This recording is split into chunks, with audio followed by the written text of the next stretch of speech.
want to welcome you all to this session, and we is Diana Campbell and Tanya Oxholm from the OHTN, or the Ontario HIV Treatment Network, and myself, Thomas Egdorf from Casey House. We're so glad to have you here this morning.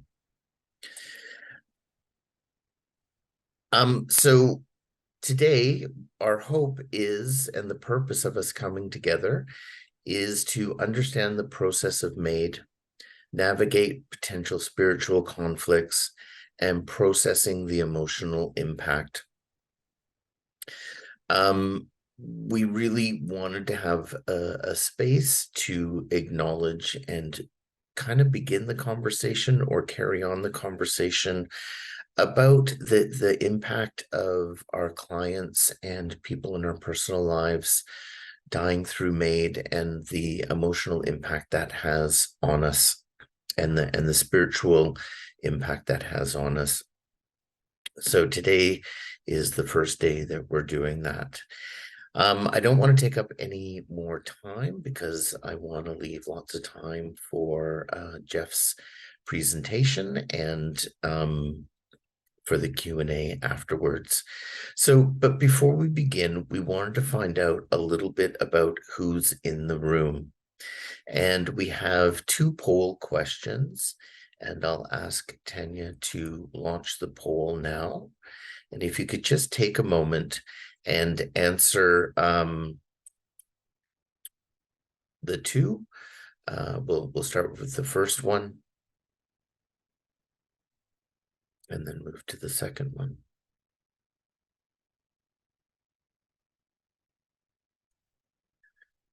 So the first question: have any of your clients used MAID?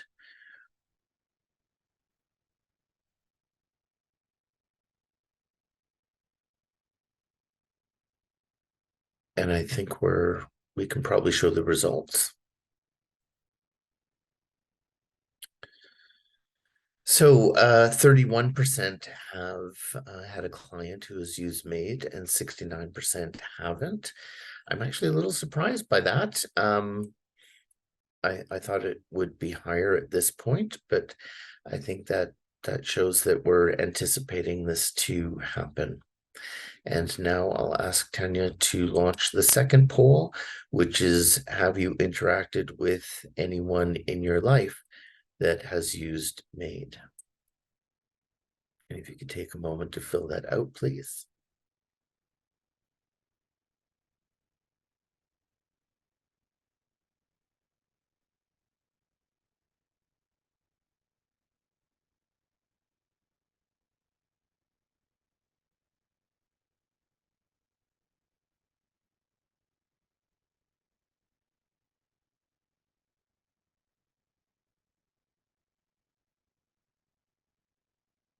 And Tanya, we can probably show results for that one now. So similar to the client, about 36% have interacted with someone in their life that have used MAID, and 64% haven't. So very interesting. That just gives us a little sense. So about a third of you have supported someone with MAID in both your the client or work setting and in personal lives. We don't have a poll to show the difference. Is it the same 30% that have done both, or if that's different? But that's the limit of polls.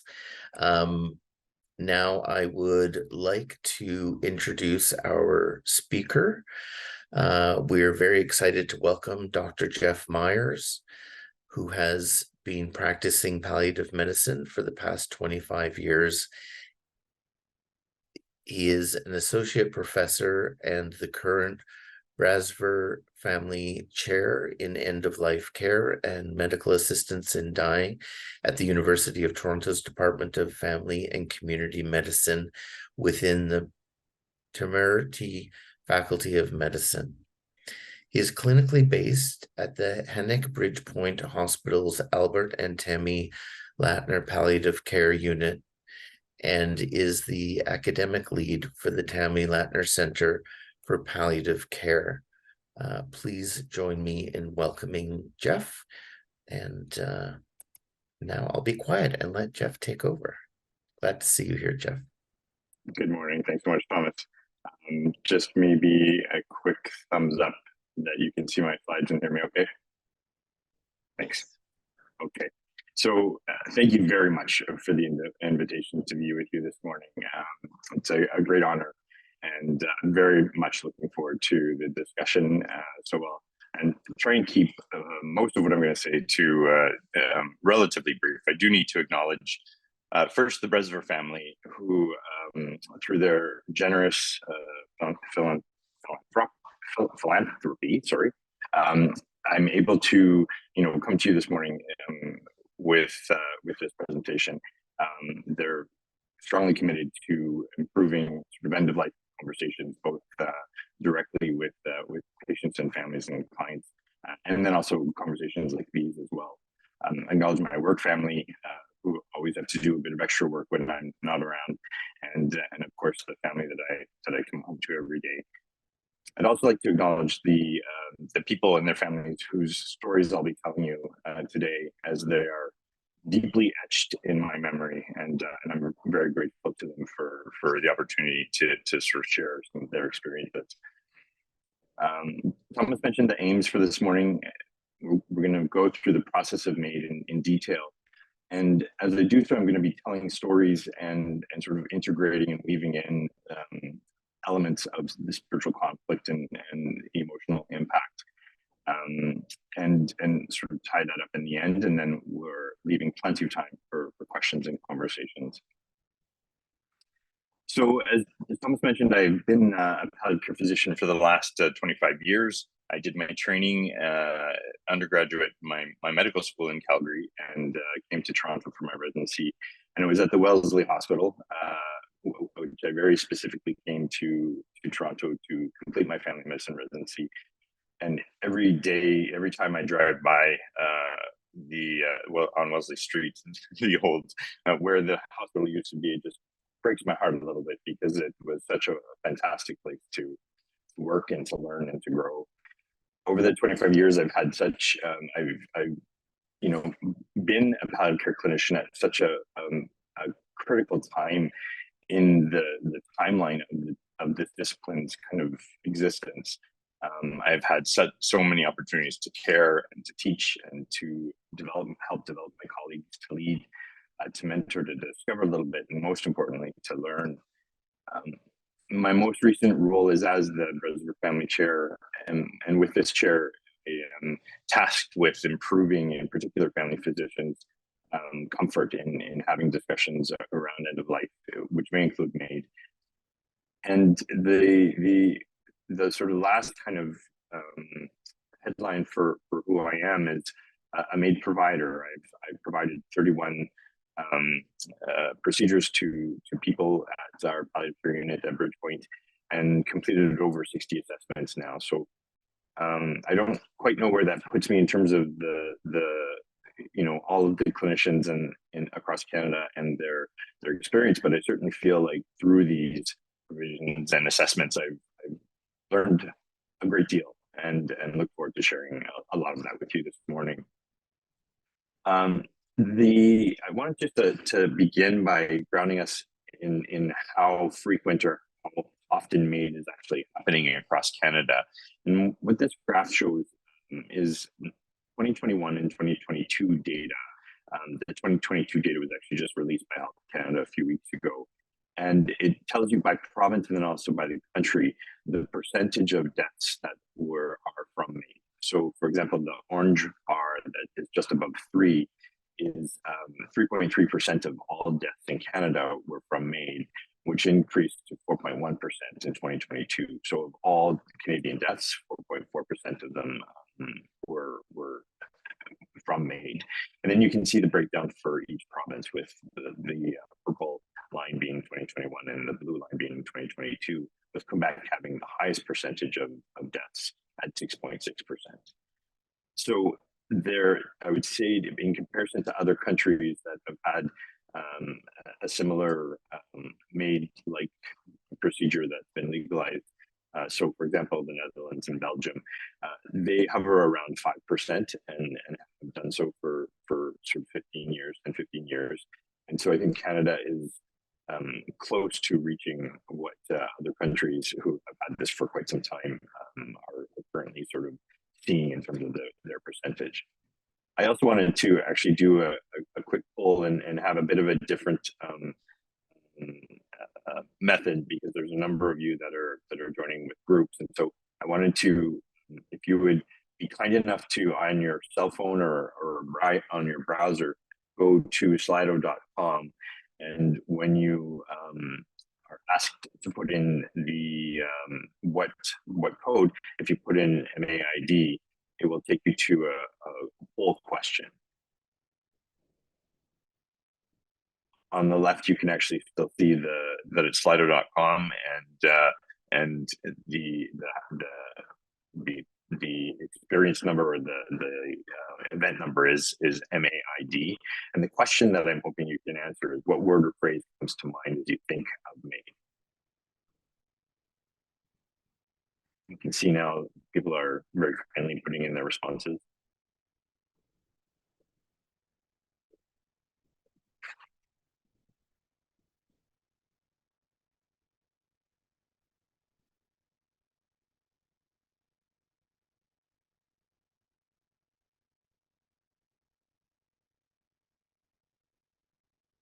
Just give it another minute.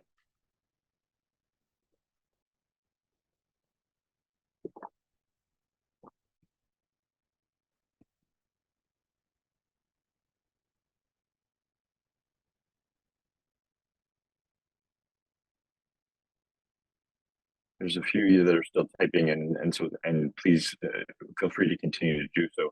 But I think really what we're seeing is choice and dignity as you know, the two most common kind of themes that kind of jump out. Autonomy, complexity, empowerment. These are other words and phrases that are used. I think the bottom left one there is don't love it, but glad the option is there. Or maybe it is don't live it. And glad the option is there. Scary, unfortunate, confusing, slippery slope, peaceful, empathy, controversial. I see one more person is typing. I'm going to wait for that person to finish, just because I don't want to cut them off. There we go. So thank you to everyone for sharing that, because that actually gives a bit of a qualitative sense of what's going on for folks.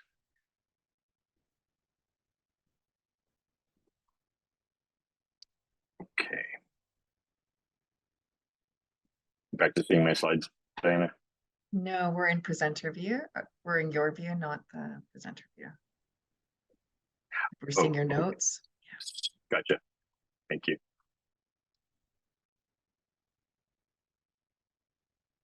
Perfect. Yeah. Okay. So let's talk about the process of MAID. And in doing so, I'm going to go through a number of potential areas of spiritual conflict and as well as some sort of emotional challenges that can come up. So very sort of broadly, you know, the process for a MAID would begin with a desire to die statement or an actual formal request, or informal request that would then lead to a formal request. There would be the step of determining eligibility for a MAID procedure. The next step beyond that is to determine the reasonably foreseeable, whether or not the natural death is reasonably foreseeable, and we're going to talk about each of these steps in great detail. If it is a yes, then there's a track 1 process. If it is no, then there's a track 2 process, and then there's a procedure.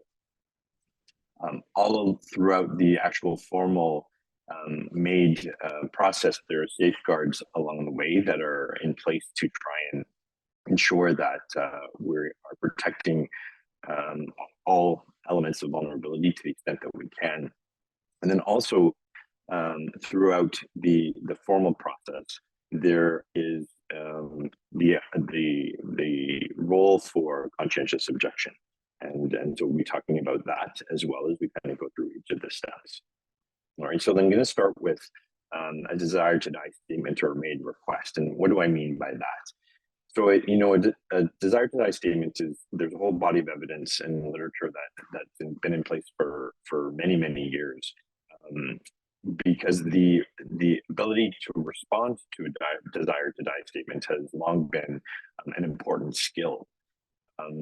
For example, when someone says, I just can't do this anymore, or I'm not sure how much more of this I can take, these kinds of statements that allude to a person suffering being almost to the point of intolerability.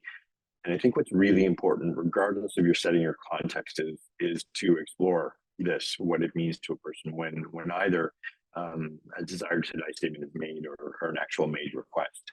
I can tell you that that even MAID requests very directly often do not actually reflect a literal intent to die. Most often it's actually just a representation of distress. The person is needing to communicate a sense of distress to them. So it's really, I think one of the most important safeguards is with many of you here this morning, is that initial, when someone is making a statement that sort of implies, infers, or even directly outright states that they are thinking about end of life in the context of their suffering, it really is important to explore what this means. It can reflect response to physical, psychological, spiritual suffering. It can reflect the loss of self. It can actually reflect a fear of dying. It can reflect a desire to live, but not in this way for the person.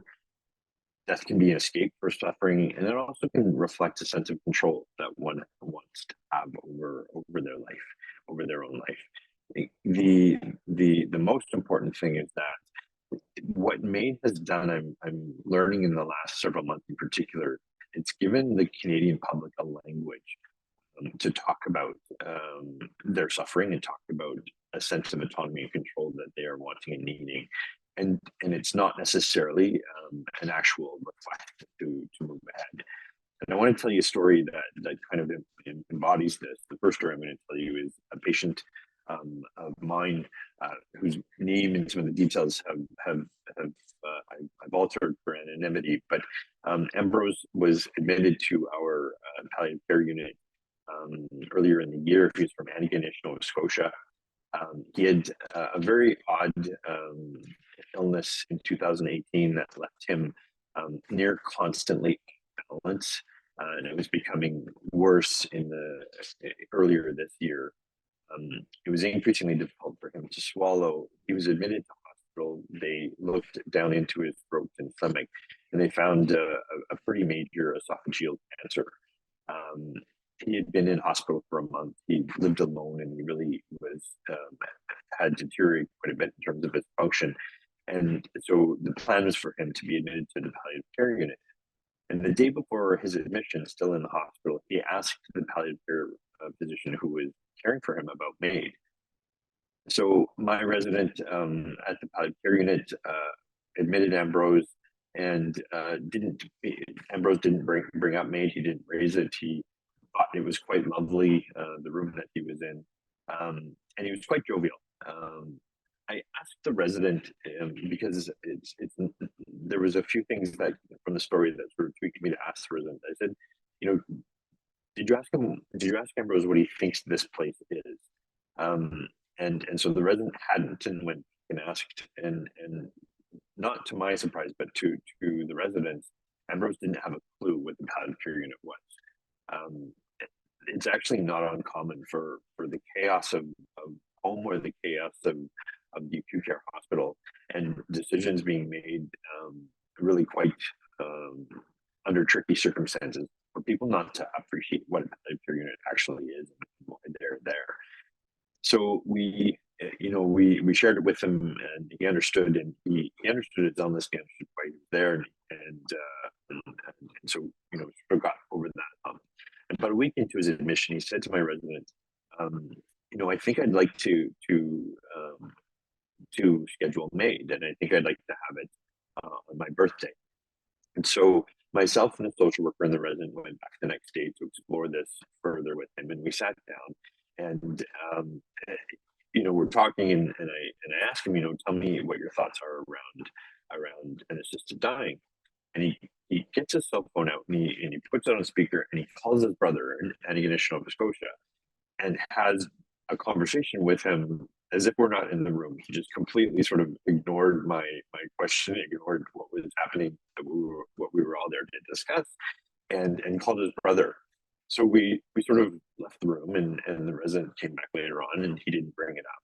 His birthday comes and goes, which was the day that he had said that he wanted to have the procedure. And I saw him 2 days after his birthday, and I said to him, "So your birthday's come and gone." And he looked at me and he said, "I know." And he gave me this expression that said, "You're not very good at your job, are you, buddy?" That was exactly what it said on his face. And it said to me, I'm not sure what the right word is to describe how I felt waking up this morning. Disappointed doesn't quite cover it. And I just felt horrible. But it was just such a contrast to what happened when we tried to explore it with him and tried to understand. So in that moment, I said to him, "Okay, well, we can schedule it for next week," and he was like, "Absolutely." So got everyone on board.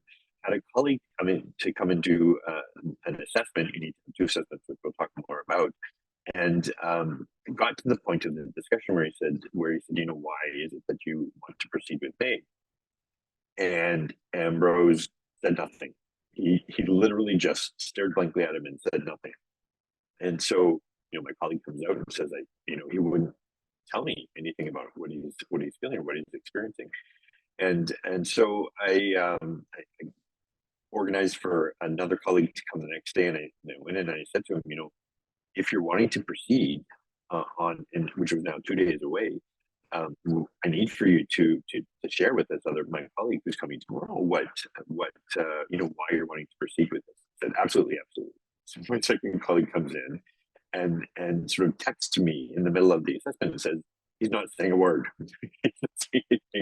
So I went in and I said, well, it's okay, but we'll need to cancel tomorrow if you're not able to really share with us.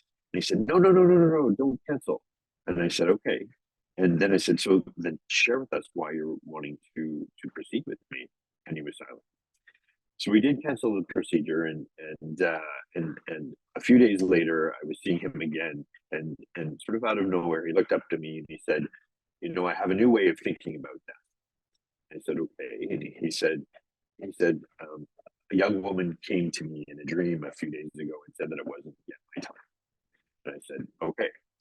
So, what I learned from Ambrose is that even very concrete expressions of MAID, and even when it's organized and put in place, we can still have people that for them in the moment, it was an actual expression of their suffering.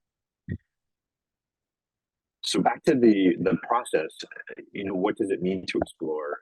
I think it's important to think about all the different kinds of suffering. It's not just physical. I would say the vast majority of patients people that I've either assessed or provided MAID, their suffering is existential. It's a sense of lack of meaning and purpose, and a sense of hopelessness that's really driving their decision and their underlying work. So we're going to go back to the process now, and the next step is a formal request. So in Ontario, we have forms for a patient to complete, and a request, however, can be verbal or written. It does need to be witnessed by one independent person, and that how independence is sort of defined is over 18 years of age, that the witness understands the nature of the request, and that the witness is not a beneficiary of the person's will or a recipient of financial or material benefit that would result from the person's death. Those are sort of the requirements of a witness. And I imagine actually that a number of people here this morning either have been or could be asked to be a witness. And so happy to answer any more questions that might come up about that. But this is what the patient signs, the client signs to begin the formal process. So next is the assessment. So after a person submits their request or hands in their formal request, then there are two assessments to determine eligibility. For Ambrose, I completed one, and the second was my colleague, two colleagues that were coming in by either physician or nurse practitioner. I'm going to go through a couple of these in detail, but these are the 5 sort of eligibility requirements for a person to have MAID. The first is that they're eligible for publicly funded health services in Canada. And the reason why that's an eligibility criteria is the government was really keen to not have Canada be a place where people from other countries could come and receive MAID. Similar to sort of Switzerland, where it's sort of long known that one can travel to Switzerland for an assisted death procedure. There is the need for the person to be 18 and have the capacity to make a MAID decision. The request must be voluntary and not the result of external pressure, which we can talk a little bit more about. Provide informed consent, and then have a grievous and irremediable condition. So a couple of these that I want to speak further to. Capacity is really the ability to understand and appreciate the certainty of death upon either self-administration of medications or having a fatal dose of medication that's administered. This definition, or this outline of capacities from the College of Physicians and Surgeons of Ontario, and the CNAO, the College of Nursing Association of Ontario, has a similar sort of a statement around what capacity for MAID actually looks like. I think it's really important to acknowledge that capacity is fluid and may change over time. And we as clinicians need to be very alert to the potential changes, and there's some safeguards that are in place to address potential loss of capacity, which we'll talk about.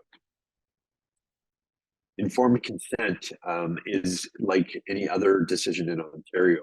A person must be capable. So the step just before that I mentioned, consent must be informed. The person must understand the risk, benefits, side effects, alternatives, consequences of not having the treatment that's being offered or suggested. Again, must be voluntary, not through misrepresentation or fraud, and must be treatment specific. So these elements of informed consent aren't specific to MAID at all. These are the requirements for informed consent for any treatment or care in the province of Ontario. And the last, which is a bit more tricky, is this grievous and irremediable condition. So for those clinicians that are joining us this morning, these are not words that are typically or commonly used in describing sort of clinical conditions, illnesses or diseases or conditions in general. These are actually legal terms, and so it's been quite tricky to sort of interpret some of the legal terms, and we'll get into one of them in great detail a little bit later. But how we can think about grievous and irremediable condition is that it's a serious and incurable illness, disease, or disability, that there is a quote advanced state of irreversible decline in capability. So that person's not going to be able to reverse the decline, and that the suffering is enduring in that it is intolerable and cannot be relieved under acceptable conditions. And I just want to point out here that this third sort of bullet, the suffering bullet, and it being intolerable, is purely subjective. You know, if a person tells me that their suffering is intolerable, I need to sort of accept that that's the case, accept that that is so.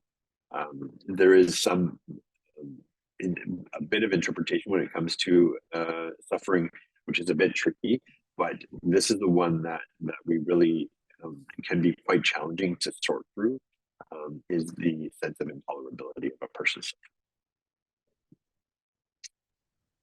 suffering. Okay.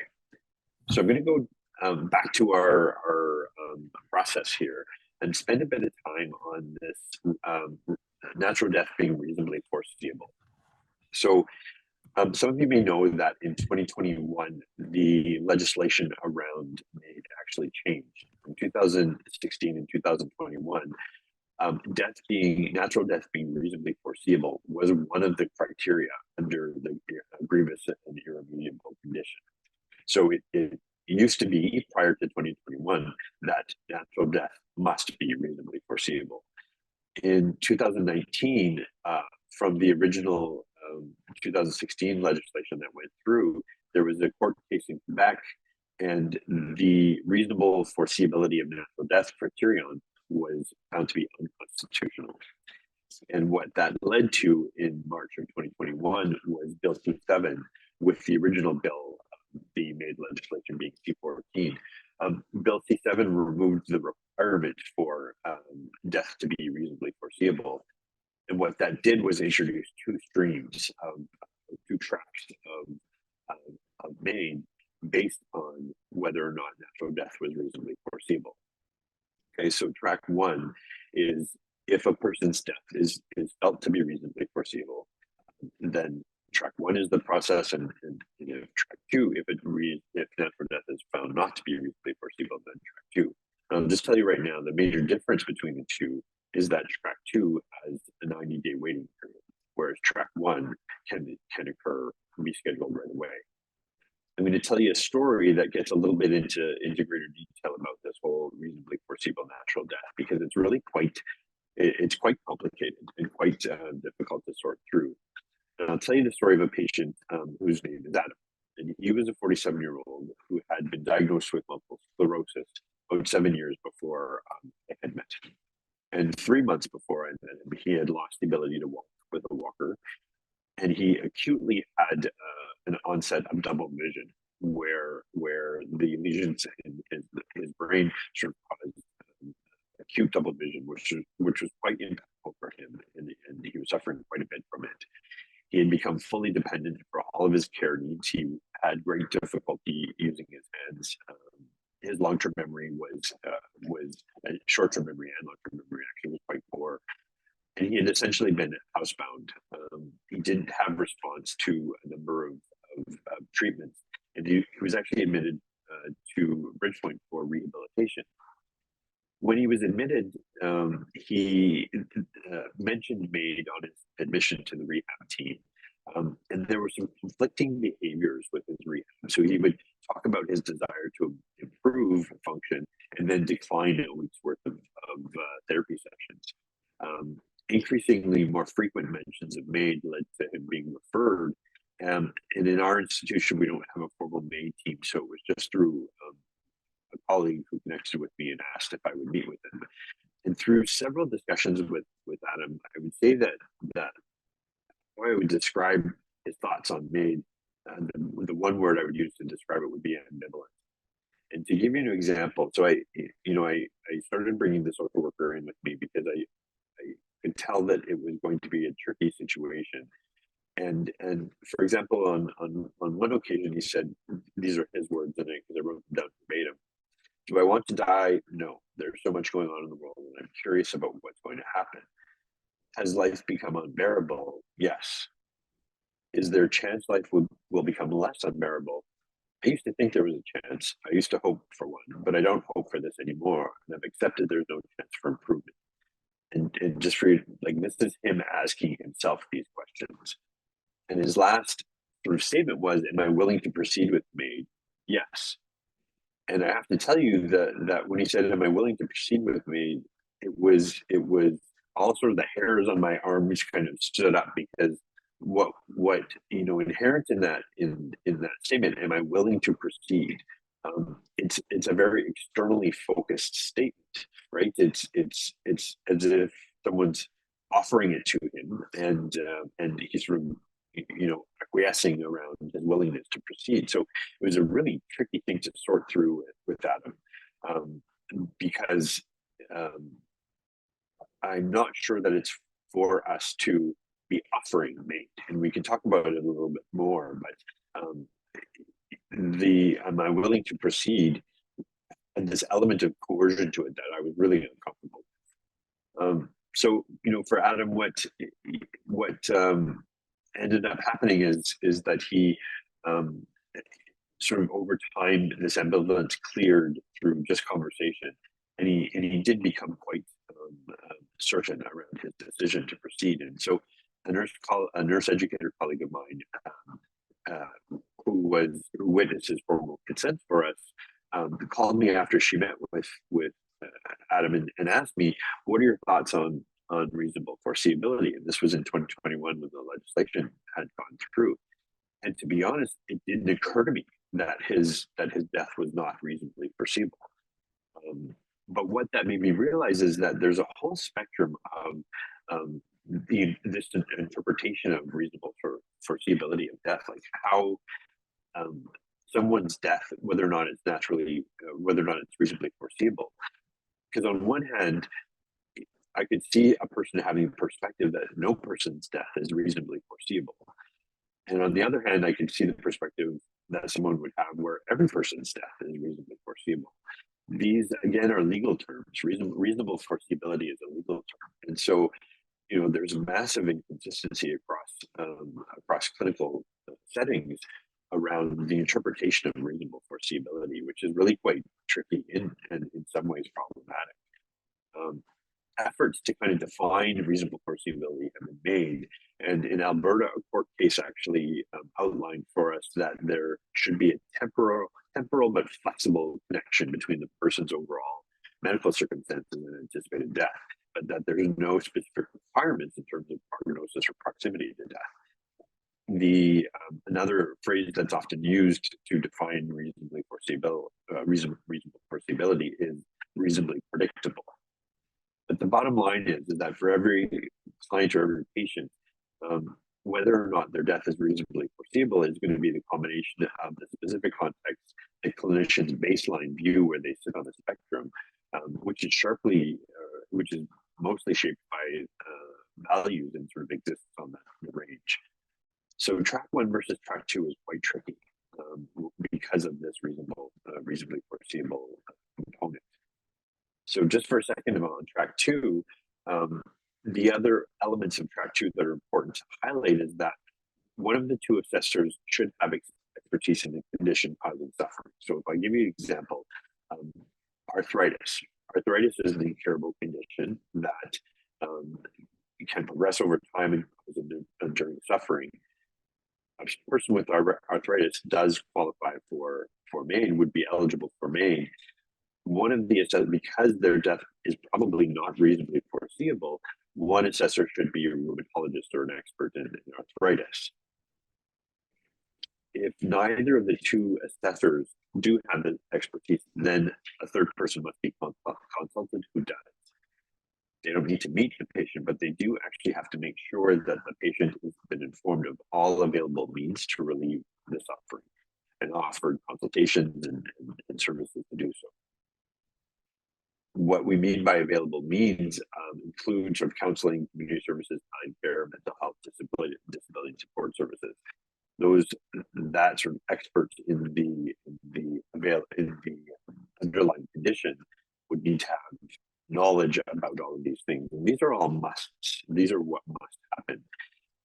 And what the government set was a 90-day period for all of this to happen. So a person who is potentially going to receive MAID via track 2, their 90-day begins when the first assessor begins to assess the patient, and throughout that 90 days, this is all that needs to happen. So if both clinicians are of the opinion that the person is at risk for losing capacity, that 90 days can be shortened and the person would then move on to track 1. So track 1 is with death being reasonably foreseeable, as mentioned. And if both clinicians, when they're doing their assessment, confirm that track 1, the person's track 1 eligible, then the procedure can be scheduled right down there. Once the date has been set, if there's a risk of capacity loss, so if a person's quite ill and we're worried that they're not going to be able to consent at the time of the procedure, then something called a waiver of the final consent can be completed. And I want to take a moment and just speak about this in a little bit greater detail. What this waiver does is give the provider consent to proceed with the procedure on or before the procedure date if the person loses capacity. So if, for example, let's say that Ambrose did actually, communicate clearly to the second assessor that he wanted to proceed with MAID, and we scheduled it for Saturday, and on Thursday I show up and Ambrose is completely confused. It looks like he's got an infection, and it doesn't look like he's going to be able to maintain capacity. if he and I have completed a waiver of final consent before he's gotten that sick, I can then proceed with the procedure on that Saturday, even if he's confused and is not able to give consent. So there's some things about this waiver of final consent that worry me, and I'll give you a specific example and tell you why. So this is the actual form in Ontario that's used, and what is really clear on this form is that this waiver of final consent is appropriate when a specific day has been set, when MAID has been scheduled. That is when this waiver can be completed. An example of how this is problematic is with two admissions that I had just 2 weeks ago, where patients arrived to PCU and we had conversations with clinicians about MAID prior, and this form was completed. The second page of this form is where you write in the specified date for the MAID procedure, and what both patients actually had was a date in 2024. So what they were using this form as was sort of a blanket reassurance that if they lose capacity between now and June of next year, that we can proceed with the procedure. So in many ways, this is a number of folks are attempting to use this as a way to address advance requests. They're worried about dementia, they're worried about losing capacity, and they want MAID to be accessible to them if they've lost capacity, and so we're using this waiver of final consent, which is absolutely not what it's intended to use, and so what it's intended to do. So I point this out because you may come across this in as conversations become more and more across MAID, and it's a real challenge. But it is not what the waiver is intended to do, and I want to be really super clear about that. So if we've got a person who's identified that, we've identified them as track 1 or track 2, just very briefly about the procedure itself. The two methods that are available for medical assistance in dying is clinician administered or IV medications and self-administered or orally ingested medications. The most, I think, relatable example of that is in Oregon, where the state of Oregon has only orally ingested self-administration as what's available to people. In Canada and in Ontario, self-administration is actually quite seldom. It's very infrequent. Only a few percent of the MAID procedures are completed by self-administration, and in large part that's because of the potential for it not going well, things not going well. There is, I'll tell you just a little bit about the clinician administered protocol. These are the medications that are most often used. And what can happen with a self-administration is a person can actually vomit and not ingest all of the medication that's needed to. And under those circumstances, a clinician needs to be present and actually have a backup plan of intravenous medications being given. So what tends to happen is it just is arranged for a clinician to administer the medications themselves. So that's all I'll say about sort of the procedure. And what I wanted to do then is talk a little bit about safeguards and then finish up with the conscientious objection and leave us lots of time for conversation.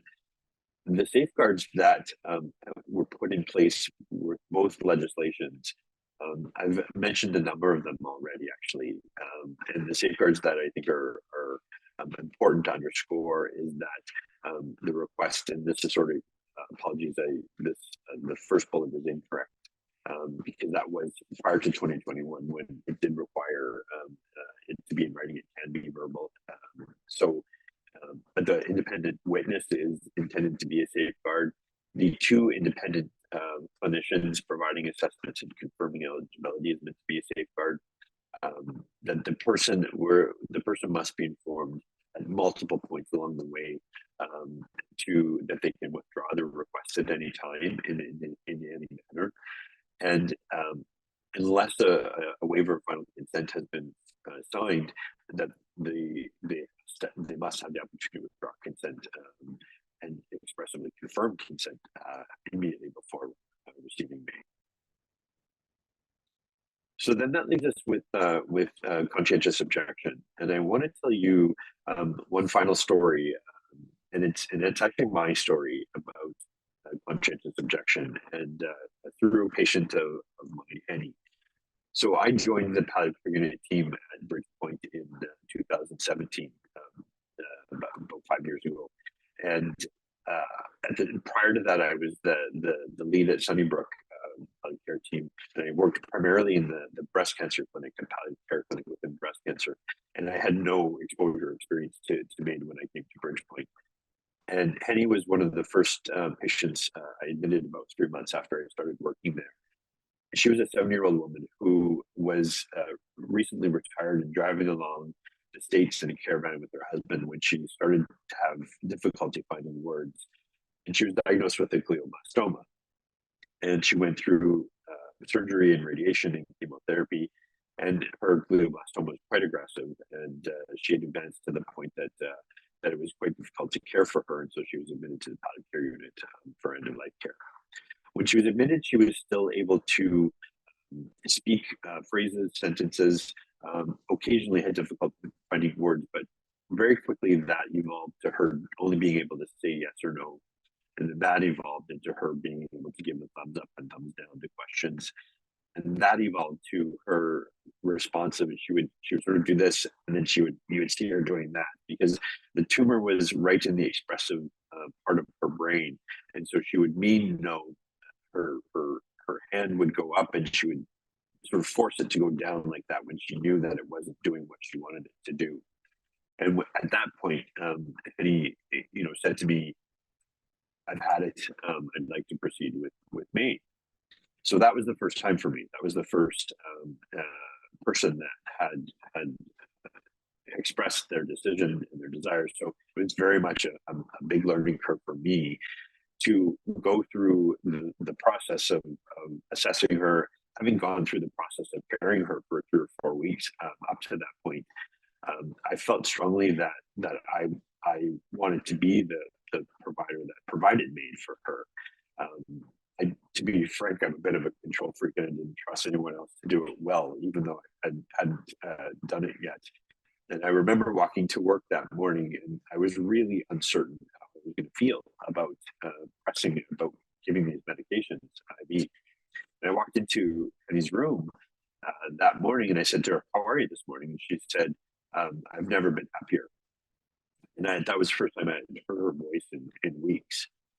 And for me, that was it sort of the light bulb went on, and I realized in that moment that I was alleviating her suffering, and that's what I signed up for as a care physician. And so I was very comfortable at that point, proceeding with the procedure.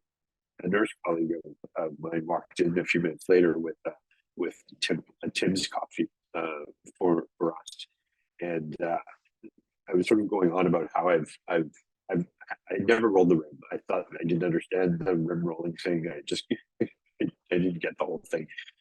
But sort of Henny came out with roll it. And so the last 2 things that she said, before she died were, "I've never been happier," and she told me to roll it. And so I figured out how to roll it, and I did get a donut and a coffee for free. So I'm grateful for that. But what I think is really important around as it relates to conscientious objection is, how we define it is when an individual, a professional, due to matters of personal conscience, elects not to participate in MAID. But this varies substantially in scope, the level of support that an individual might be willing to provide. So, for example, some clinicians might be comfortable having an exploratory discussion and nothing beyond that. Some might be comfortable completing an assessment but not providing. And some might limit their involvement to the full sort of extent permitted by the professional and sort of regulatory colleges.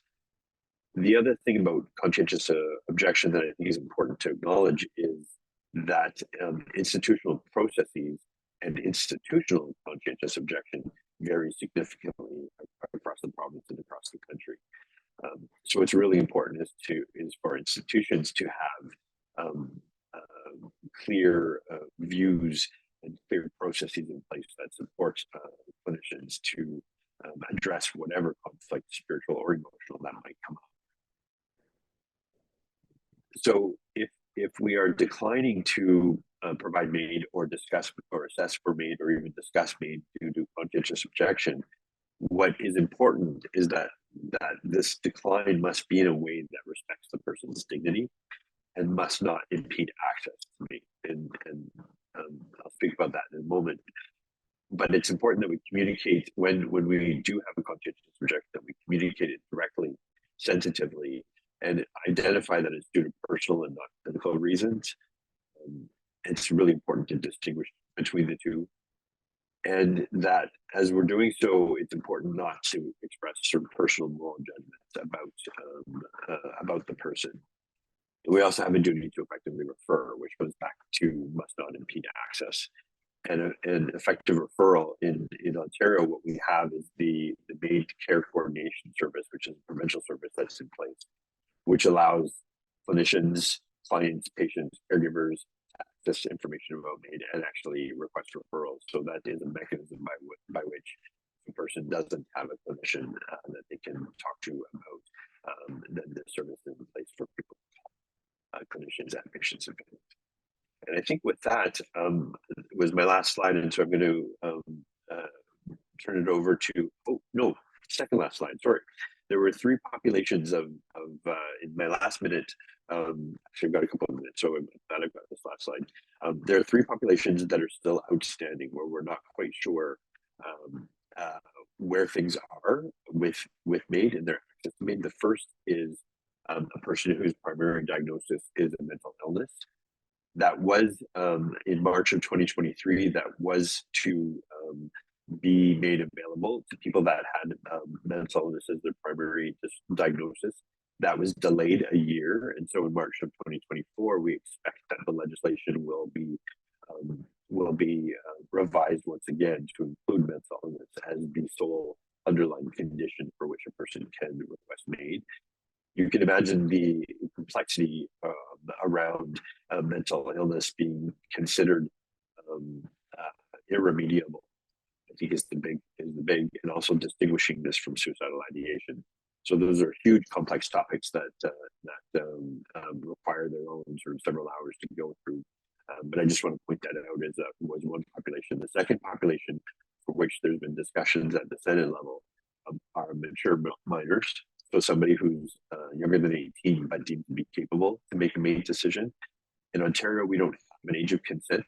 A person who's under the age of 18 can provide consent if they can appreciate and understand the consequences of treatment or care. And so there is some advocacy for mature minors, and there are some other countries where there is precedent for mature minors being able to access MAID. And then the last one I've alluded to, which is an advance request. So a person who outlines the conditions under which they would want MAID in advance, and with the expectation that when they do lose capacity to make the decision, that we would proceed with MAID. These are the three populations that are likely to move forward in the coming years, and are particularly challenging with their complexity and nuance and navigating. So, just the final word before we turn over to the discussion around emotional impact. I just want to acknowledge that we all have blind spots when it comes to MAID, and so as you sort of gain exposure and experience in addressing sort of MAID requests, it's okay to feel unsure. Each case is unbelievably unique. Each story is unbelievably unique. It's always helpful to refer for another opinion.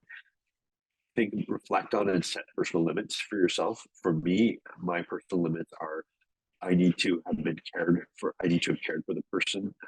I need to know the person. I need to know their story before I would feel comfortable proceeding with MAID. So I don't sort of take external referrals to come in and just do the procedure. For me personally, I need to actually know the story and have been part of the discussion over time. In the absence of a specific context, it suggests that you reflect on your personal values as they relate to reasonable foreseeability, which is a tricky thing to do in the absence of a specific context. But I raise it just to let you know that it's a very tricky circumstance. And then the most important thing is when you do have cases is to reflect both yourself and with your team around how that was, how it went for you, and how what care you need for yourself moving forward. It's not an easy type of work to do. Having done palliative care for 25 years, it is very different. It brings up all kinds of unexpected thoughts and feelings, and so I really encourage folks to be mindful about a reflective process with yourselves and with your teams moving forward.